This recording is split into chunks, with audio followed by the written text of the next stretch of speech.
वामन द्वादशी। आषाढ़ मास के शुक्ल पक्ष की द्वादशी को वामन द्वादशी के रूप में मनाया जाता है। इस दिन प्रातःकाल भक्त श्री हरि का स्मरण करते हुए नियमानुसार विधि विधान के साथ पूजा कर्म करते हैं। भगवान विष्णु के 10 अवतार में से एक है वामन अवतार। वामन अवतार भगवान विष्णु का महत्वपूर्ण अवतार माना जाता है। इस शुभ दिन में सभी मंदिरों में विशेष पूजा का आयोजन किया जाता है। भगवान श्री विष्णु जी का स्मरण करते हुए उनके अवतारों एवं लीलाओं का श्रवण होता है। विभिन्न स्थानों पर भागवत कथा का पाठ किया जाता है तथा वामन अवतार की कथा सुनी व सुनाई जाती है। इस पर्व के उपलक्ष्य पर भगवान वामन का पंच उपचार अथवा षोडोपचार पूजन करने के पश्चात चावल, दही इत्यादि वस्तुओं का दान करना उत्तम माना गया है। संध्या समय व्रती भगवान वामन का पूजन करना चाहिए और व्रत कथा सुननी चाहिए तथा समस्त परिवार वालों को भगवान का प्रसाद ग्रहण करना चाहिए। इस दिन व्रत एवं पूजन करने से भगवान वामन प्रसन्न होते हैं और भक्तों की समस्त मनोकामनाओं को पूर्ण करते हैं। ऐसी मान्यता है कि इस दिन वामन भगवान की स्वर्ण प्रतिमा बनवाकर श्रद्धा भाव से पूजा करने से वामन भगवान सभी कष्टों को दूर करते हैं और मनोवांछित फलों की प्राप्ति होती है। वामन द्वादशी पूजन विधि। वामन द्वादशी के दिन प्रातःकाल व्रती को श्री हरि विष्णु जी का स्मरण करते हुए नियम अनुसार विधि पूर्वक पूजा करना चाहिए। भगवान वामन देव की पूजा करने के पश्चात चावल, दही आदि भोज्य पदार्थ का दान करें। इस दिन संध्या के समय व्रती को भगवान वामन का पूजन करना चाहिए तथा व्रत कथा सुननी चाहिए। वामन द्वादशी की पूजा संपन्न होने के पश्चात परिवार वालों में प्रसाद वितरित करें। इस दिन व्रत करने से भगवान वामन प्रसन्न होते हैं तथा व्रती की समस्त मनोकामनाओं को पूर्ण करते हैं। वामन द्वादशी कथा। धार्मिक कथा अनुसार एक बार की बात है जब राजा इंद्र को दैत्यराज बलि की इच्छा का ज्ञान होता है कि दैत्यराज बलि 100 यज्ञ पूरा करने के पश्चात स्वर्ग को प्राप्त करने में सक्षम हो जाएगा। तद उपरांत स्वर्ग के राजा इंद्र भगवान विष्णु की शरण में जाते हैं। देवताओं की व्यथा सुन भगवान विष्णु समस्त देवतागण को सहायता करने का आश्वासन देते हैं तथा उनको भविष्य में वामन रूप से अवगत कराते हैं।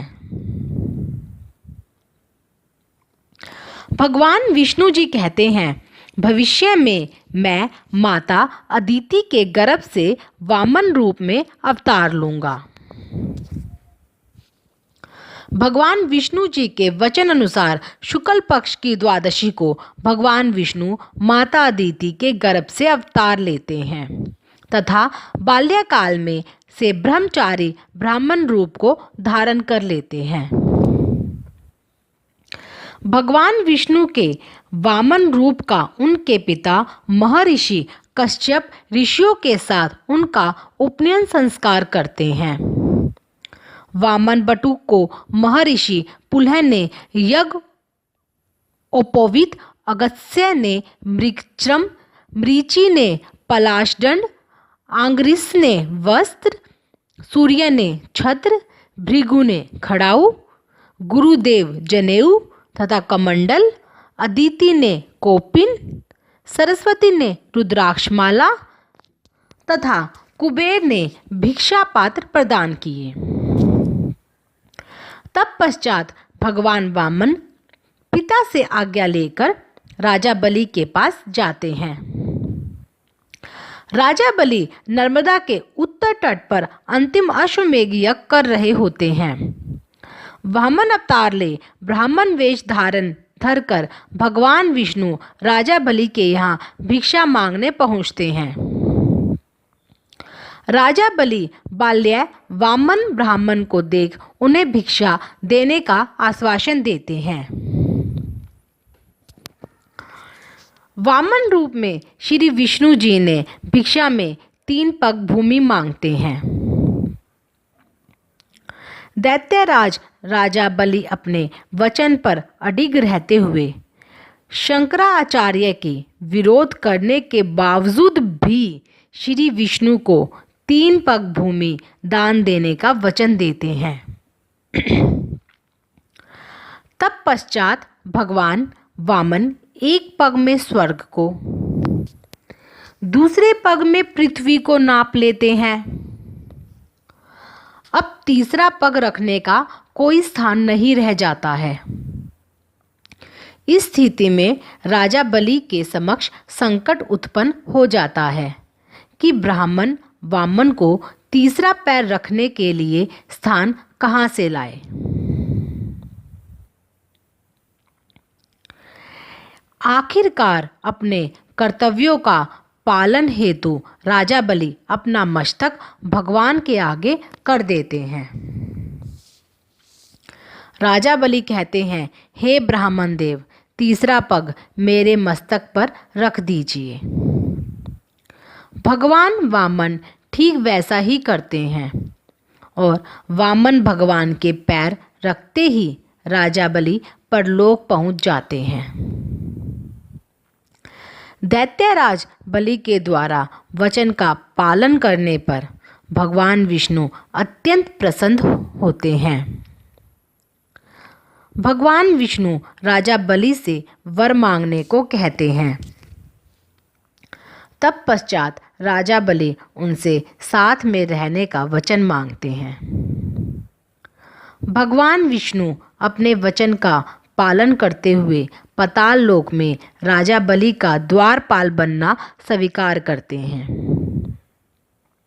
इस तरह भगवान वामन देवताओं की सहायता कर उन्हें पुनः स्वर्ग का अधिकारी बनाते हैं। इस तरह भगवान वामन द्वादशी की कथा संपन्न हुई। प्रेम से बोलिए भगवान विष्णु अवतार वामन देव की जय। वामन द्वादशी व्रत फल।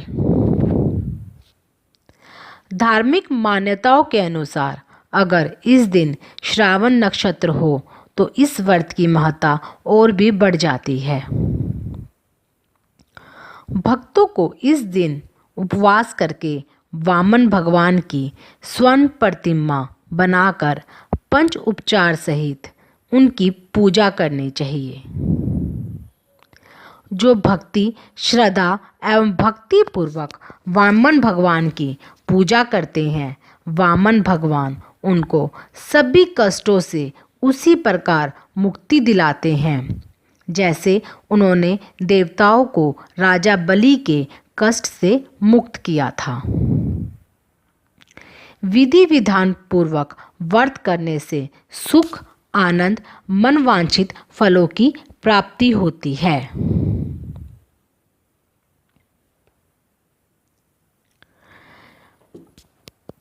इस दिन व्रत एवं पूजन करने से भगवान वामन प्रसन्न होते हैं और भक्तों की समस्त मनोकामनाओं को पूर्ण करते हैं। ऐसी मान्यता है कि इस दिन वामन भगवान की स्वर्ण प्रतिमा बनवाकर श्रद्धा भाव से पूजा करने से वामन भगवान सभी कष्टों को दूर करते हैं और मनोवांछित फलों की प्राप्ति होती है। इसलिए इस दिन हमें ओम नमो भगवते वासुदेवाय मंत्र का जप पूरे दिन करते रहना चाहिए। ओम नमो भगवते वासुदेवाय नमः।